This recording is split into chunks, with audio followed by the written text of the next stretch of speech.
Hello, my dear friend. Welcome back to my YouTube channel. Today, I am once again here with very important topic and meaningful topic. Before starting this topic, let us begin with a beautiful quote of the Oliver Wendell Holmes. What lies behind us and what lies before us are tiny matters compared to what lies within us. So, my dear friend, let us begin today's topic. So it is a very important topic this topic या topic मैं अपने C H O friends की request पे बनाने जा रही हूँ। मेरे बहुत सारे सी एच ओ फ्रेंड्स का मैसेज आया था कि ma'am how we can calculate the KPI and how we can calculate the outcome indicators. तो first of all I would clarify both things are the same. KPI or outcome indicator is the one thing. Outcome indicator is also the name of the KPI और KPI is also known as the outcome indicator. जब भी हम health and wellness centre के KPIs की बात करते हैं, health and wellness centre में जैसे कि एनक्वास की असेसमेंट होती है, तो उसमें हमारे जितने भी जो सर्विसेज एरियाज है उसको डिवाइड किया गया है 8 सर्विसेज एरियाज में। जो लास्ट है 8th है वो आता है हमारा आउटकम इंडिकेटर में। आउटकम जो इंडिकेटर होते हैं हेल्थ एंड वेलनेस सेंटर या हम किसी भी फैसिलिटी के असेसमेंट करते हैं, तो जो आउटकम इंडिकेटर हैं उनको हम 4 टाइप्स में डिवाइड कर देते हैं। Productivity outcome indicators which measure the productivity and facility measure the efficiency indicator. Second जो आपके इंडिकेटर आएंगे वो एफिशिएंसी इंडिकेटर है। थर्ड जो आपके इंडिकेटर है that is the clinical care indicator. Fourth क्या है सर्विस क्वालिटी इंडिकेटर है। तो अब हम बारी बारी productivity care indicator, efficiency care indicator और क्लिनिकल केयर इंडिकेटर और सर्विस क्वालिटी इंडिकेटर को डिस्कस करेंगे कि which comes under the productivity care indicator, which one comes under the efficiency care indicator और क्लिनिकल केयर इंडिकेटर्स में और service quality indicator में। तो सबसे पहले मैं प्रोडक्टिविटी केयर इंडिकेटर के बारे में आपको बता देती हूँ कि प्रोडक्टिविटी में क्या क्या आता है। कि आपने productivity word comes from the production, कि कितनी प्रोडक्टिव काम आपने इस मंथ किया, इसमें सारा प्रोडक्टिविटी में आएगा। कि OPD केसेस आपके पर मंथ कितने आए, आपने कितने पेशेंट का फॉलोअप किया। Follow up cases means repeat visit, कितने पेशेंट ने आपके पास रिपीट विजिट किया, जिस पेशेंट को आपने सर्विसेज प्रोवाइड की। के number of case refer to the higher centre, आपने कितने पेशेंट को हायर सेंटर रेफर किया। नॉर्मल डिलीवरी इस मंथ आपने कितने कंडक्ट करवाई। Number of case specific OPD as per month. Case specific OPD का मीनिंग है कि एंटीनेटल कितने पेशेंट आपके पास आए, पोस्ट नेटल कितने आए, चाइल्ड कितने आए, RMNCH प्रोग्राम से रिलेटेड आपके पास कितने पेशेंट आए, आई के कितने पेशेंट हैं, ENT के कितने पेशेंट हैं। इसको निकालने का एक सिंपल तरीका है कि जैसे आप OPD रजिस्टर आप अपना मेंटेन करते हैं तो उससे आप एब्स्ट्रैक्ट निकाल सकते हैं कि अगर for example you have seen 300 patient in this month, then make abstract कि कितने पेशेंट आपके MCT के आए, कितने आपके पास CD के पेशेंट थे, कितने ओरल केयर के थे, कितने आई केयर के थे, ENT के थे। तो number of cases refer to the higher centre per month, यहाँ पे सिर्फ आपने नंबर मेंशन करना है।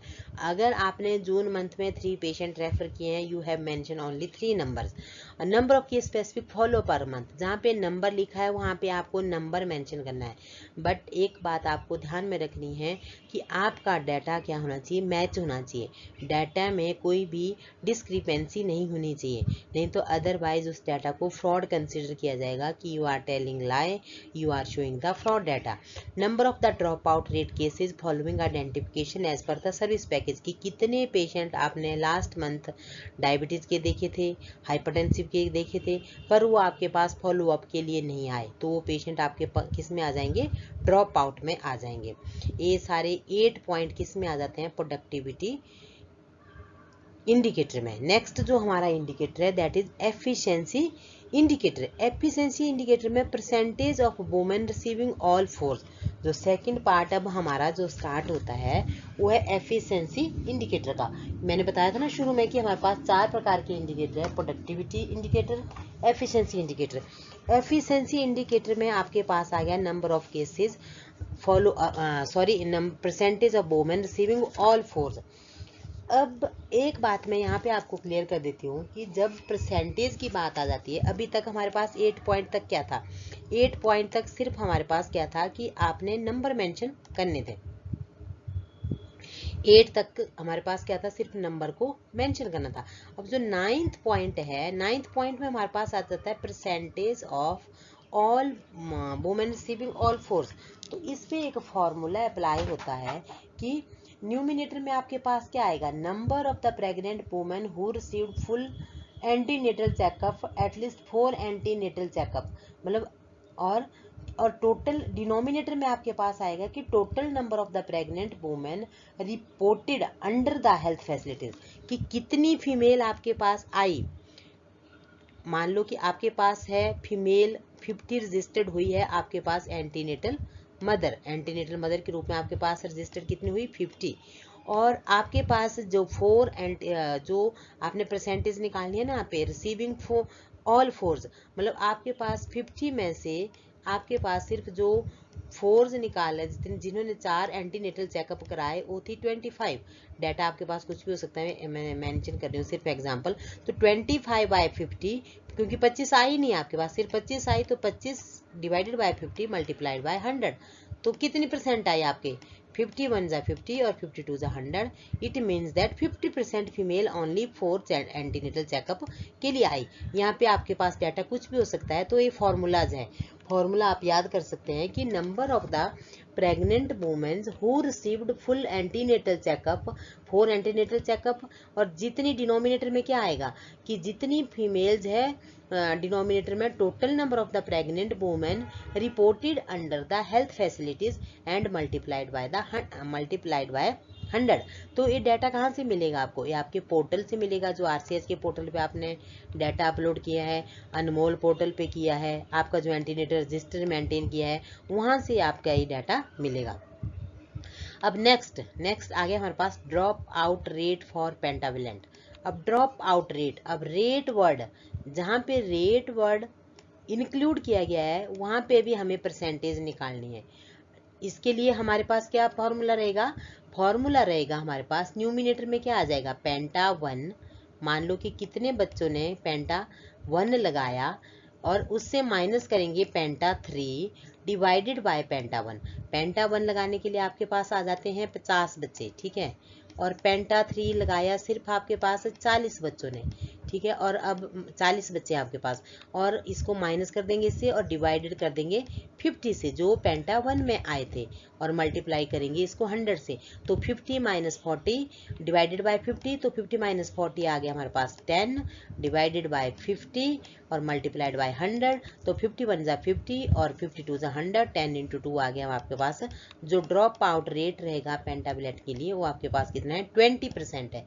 तो इसके फॉर्मूलेज है निकालने के लिए, तो फॉर्मूलेज इस तरह से आप इस फॉर्मूले को यहाँ पे अप्लाई कर सकते हैं। नेक्स्ट स्लाइड पे हम अभी डिस्कस कर रहे हैं एफिशिएंसी केयर इंडिकेटर।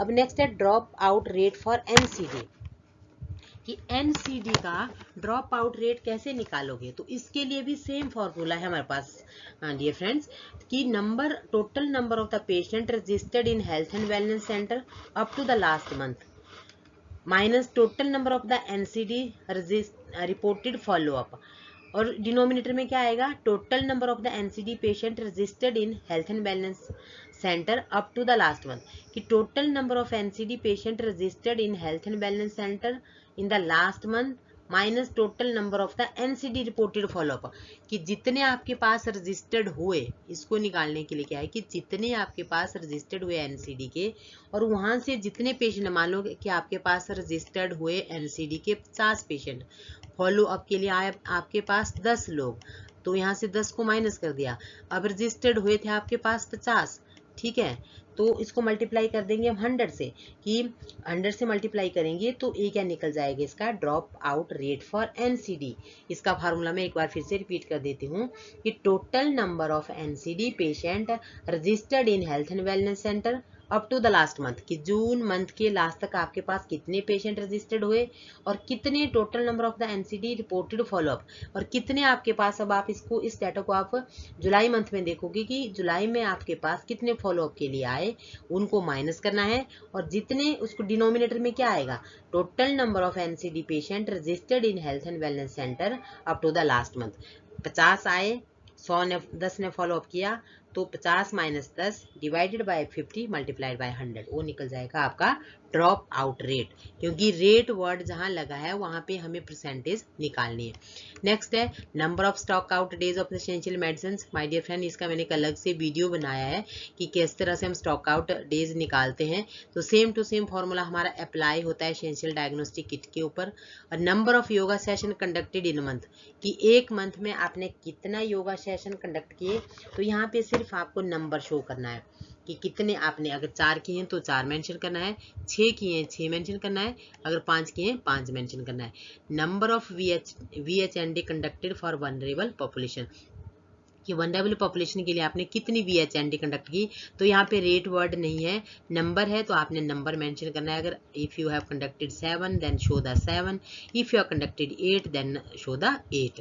तो यहाँ तक 15 पॉइंट तक हमारे पास क्या हो जाते हैं, एफिशिएंसी इंडिकेटर। हमने 2 टाइप्स के इंडिकेटर डियर फ्रेंड डिस्कस कर लिए, productivity indicator, efficiency indicator. Next हमारे पास क्या आ जाता है, क्लिनिकल केयर इंडिकेटर।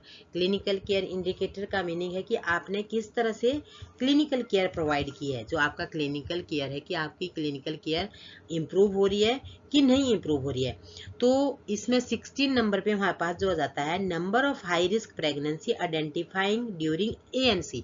यहाँ पे नंबर है, तो आपने नंबर मेंशन करना है। जब भी आपने एंटीनेटल केयर चेकअप किया है, जितनी आपको मिलती है, अगर 4 आपको हाई रिस्क मिल रही है तो आपने नंबर मेंशन करना है 4, उनके आपके पास पूरा डाटा होना चाहिए। अगर 5 है तो 5, अगर कोई नहीं मिलता है तो 0, ठीक है। Number of AEFI cases reported, number है तो आपको नंबर ही शो करना है। अगर 4 को EFI हुआ है तो 4, 5 को हुआ है तो 5, ठीक है। Number of children with diarrhoea treated with ORS and zinc, diarrhoea और जिंक से आपने कितने बच्चों को ट्रीट किया है, 10 को ट्रीट किया है तो 10 मेंशन करोगे, 15 को किया है तो 15 मेंशन करोगे। अब next 19 number, contraceptive acceptance rate. फिर से रेट आ गया, रेट मीन्स कंफ्यूजन, ठीक है, कंफ्यूजन नो कंफ्यूजन, ठीक है। मैं सिंपल वे में एक्सप्लेन करूंगी आपको कि कॉन्ट्रासेप्टिव एक्सेप्टेंस रेट हम कैसे निकालते हैं। इसका एक फॉर्मूला है, इसका फॉर्मूला है total number of client accepting limiting method, मतलब जो भी जितने भी पेशेंट हैं जिन्होंने कॉन्ट्रासेप्टिंग मेथड को स्टार्ट किया, यूज किया, लगाना स्टार्ट किया, और डिनोमिनेटर में आएगा total number of the client counselled for the limiting method of the sterilisation, कि जितने, मान लो आप गए, आपने VHND कंडक्ट किया या आउट रिसेशन कंडक्ट किया, एक मंथ में आपने 100 लोगों को काउंसिल किया, डिफरेंट डिफरेंट वे से आपने काउंसिल किया, OPD में भी काउंसिल किया, जहाँ भी गए आप वहाँ पे आपने काउंसिल किया। 100 में से आपके पास 25 लोग ऐसे आए जिन्होंने कॉन्ट्रासेप्टिव को एक्सेप्ट कर लिया, मतलब उन्होंने स्टार्ट कर लिया यूज करना।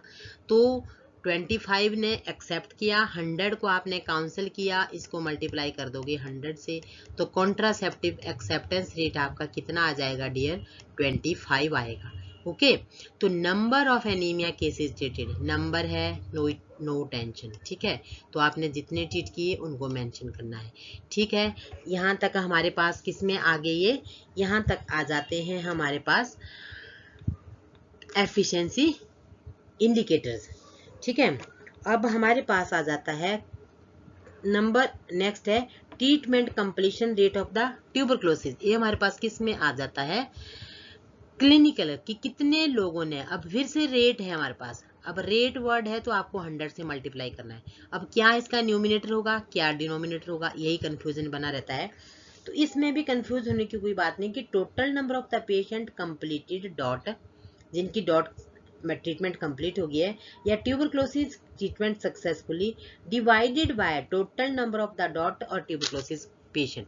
अगर आपके एरिया में 8 ट्यूबरक्लोसिस के पेशेंट हैं, 2 पेशेंट की आपकी ट्रीटमेंट कंप्लीट हो गई है, तो रेट कैसे निकालोगे, कंप्लीशन रेट 2 से डिवाइड कर देंगी 8 को, 8 टोटल पेशेंट है, मल्टीप्लाई कर दोगे आप 100 से, 100 से कर दिया तो 2 1 जा 2, 2 4 जा 8, 4 1 जा 4, 25 1 जा 100। तो आपका ट्रीटमेंट कंप्लीशन रेट कितना हो गया? 25% हो गया। क्लियर। नेक्स्ट आ जाता है percentage of cases on treatment achieved blood pressure control. Same formula मैं ब्लड प्रेशर कंट्रोल के लिए बता देती हूँ। नेक्स्ट शुगर कंट्रोल और percentage screened positive cases for cancer underwent biopsy, same फार्मूले हैं सबके लिए। तो जैसे कि इसमें क्या है कि शुगर के लिए अगर मैं ब्लड प्रेशर की बात करती हूँ तो इसमें number of the patient whose treatment achieved blood sugar control, 100 patient को आपने स्क्रीन किया, उनमें से कितने पेशेंट का ब्लड प्रेशर कंट्रोल हो गया वो ऊपर आएंगे न्यूमिनेटर में। डिनोमिनेटर में आएगा जितने पेशेंट को आपने क्या किया, जितने पेशेंट को आपने काउंसिल्स किया, कि denominator total number of the patient screen for the hypertension, जितने पेशेंट को आपने काउंसिल्स किया वो नीचे आएंगे, जितने पेशेंट क्योर हो गए आपके वो ऊपर आएंगे और multiply by 100। Same formula blood sugar control के लिए है। Same formula percentage of cases screened positive for cancer underwent biopsy. अच्छा, percentage of cancer cases underwent treatment for each cancer. अब 24 नंबर की अगर हम बात करते हैं तो total number of the patient, इसमें भी सेम फार्मूला रहेगा कि total number of the patient cases screened positive for cancer. आपने 1000 लोगों की स्क्रीनिंग की, वहाँ से 4 पेशेंट आपके पास क्या है पॉजिटिव आ जाते हैं कैंसर के लिए, और नीचे आपका डिवाइड करके डिनोमिनेटर में क्या आएगा, total number of the patient screen for the cancer, 4 positive आए, 1000 को आपने क्या किया था स्क्रीन किया था, तो 4 डिवाइडेड बाय 1000 मल्टीप्लाई बाय 100, तो वहाँ से आपकी परसेंटेज निकल जाएगी। सेम टू सेम 25 में क्या है कि percentage of cases cancer cases underwent treatment for each cancer, कि total number of the cancer cases underwent treatment for each cancer divided by total number of the cancer patient. ठीक है, ऊपर जो screening में था 24 नंबर पे है, 24 number पे क्या है, यहाँ पे हम स्क्रीन्ड पेशेंट लेंगे कि total number of the patient cases screened positive for cancer, 24 में आएंगे पॉजिटिव फॉर कैंसर के लिए जो स्क्रीन किए गए, उनको हम डिवाइड करेंगे total number of the patient screened for cancer, clear, multiply by 100। पर 25 में हमारे पास क्या आएगा, 25 में हमारे पास आएगा कि जो जितने पेशेंट पॉजिटिव थे, total number of cancer cases underwent treatment for each cancer, और total number of cancer patient, अगर 4 पेशेंट थे, 2 अगर बायोप्सी के लिए चले जाते हैं ट्रीटमेंट लेते हैं, तो 2 डिवाइडेड बाय 4 मल्टीप्लाइड बाय 1000। अब नेक्स्ट आ गया हमारे पास सर्विस क्वालिटी की। सर्विस क्वालिटीज में हमारे पास क्या आता है, क्लाइंट सेटिस्फेक्शन स्कोर, और client satisfaction score community basis पे बनाते हैं हम। क्लाइंट सेटिस्फेक्शन स्कोर पेशेंट का होता है, और परसेंटेज ऑफ क्रॉनिक केसेस। पहले हम क्लाइंट सेटिस्फेक्शन स्कोर की बात कर लेते हैं। Sum of average satisfaction score for each respondent, ठीक है, तो इसका एक फॉर्मूला है कि क्लाइंट सेटिस्फेक्शन स्कोर हम कैसे निकालते हैं, sum of average satisfaction score of each respondent. एक रिस्पोंडेंट 10 में से आपने अगर आपने क्लाइंट सेटिस्फेक्शन फॉर्म भरवाए हैं, तो sum of average satisfaction score of each respondent उसका क्या आता है, average satisfaction score is equal to, कैसे निकालोगे, sum total of the scores of attributes divided by the number of the total attributes. ये हमें इसको हम क्या बोलते हैं, पीएसएस स्कोर भी बोलते हैं, इसको पीएसएस स्कोर के नाम से भी जाना जाता है। तो पीएसएस स्कोर निकालना बहुत ही इंपॉर्टेंट होता है कि कितना आपका पेशेंट सेटिस्फेक्शन स्कोर निकलता है। क्लाइंट सेटिस्फेक्शन स्कोर उसको हम सीएसएस स्कोर बोलते हैं, क्लाइंट जो कम्युनिटी में आप करते हैं। तो sum of average satisfaction score of each respondent, इसमें क्या आएगा कि average satisfaction score is equal to sum total score of attribute, जितने भी एट्रीब्यूट्स हैं उसमें जितने पॉइंट हैं उनको डिवाइड करोगे आप number of total of attribute. मान लो कि अगर आपका 36 स्कोर होता है और उसमें एट्रीब्यूट्स के नंबर 10 है, तो 36 डिवाइडेड बाय 10 3.6 आएगा वहाँ का सीएसएस या पीएसएस। अब 28 नंबर पे जो हमारा लास्ट आता है सर्विस क्वालिटी इंडिकेटर में, तो इसमें है percentage of chronic cases who started treatment at PSC above are still under treatment for last 3 month. तो इसको कैसे कैलकुलेट करते हैं एज पर सर्विस पैकेज, इसका फॉर्मूला है total number of chronic cases who started treatment at PSC या above are still under the treatment for last 3 month. मतलब chronic cases हैं जो बहुत टाइम से बीमार हैं, उन्होंने ट्रीटमेंट कहाँ से स्टार्ट की, या तो पीएससी से स्टार्ट की या कोई अबव हायर सेंटर से स्टार्ट की, वहाँ से वो अंडर ट्रीटमेंट है वो लास्ट 3 मंथ से। इसका डिनोमिनेटर क्या आएगा कि total number of the chronic cases under treatment in health and wellness centre. अब आपके पास हेल्थ एंड वेलनेस सेंटर में 50 पेशेंट हैं क्रॉनिक पेशेंट, ठीक है। क्रॉनिक पेशेंट कितने हैं आपके पास, 50। वहाँ से आपके 4 पेशेंट चले जाते हैं पीएससी या सीएससी, कहीं भी चले जाते हैं ट्रीटमेंट लेने के लिए। तो जो पीएससी और सीएससी चले जाते हैं 4 पेशेंट, 4 से क्या आएगा, न्यूमिनेटर में आएगा, डिनोमिनेटर में आपके पास 50 आएंगे, मल्टीप्लाई बाय इसको 100 कर देंगे तो कितना निकलेगा परसेंटेज, 52 जा 100, 4 इंटू 2 8%। तो इस तरह से हम इनको इसका KPIs को कैलकुलेट कर सकते हैं। So thank you so much my dear friends, please like share and subscribe करना ना भूलें। मैं जो आपका जो शेयर है, लाइक है, आपके जो कमेंट है वो मोटिवेशन का काम करते हैं, एक मोटिवेशनल थेरेपी का काम करते हैं। So thank you so much, my dear friends.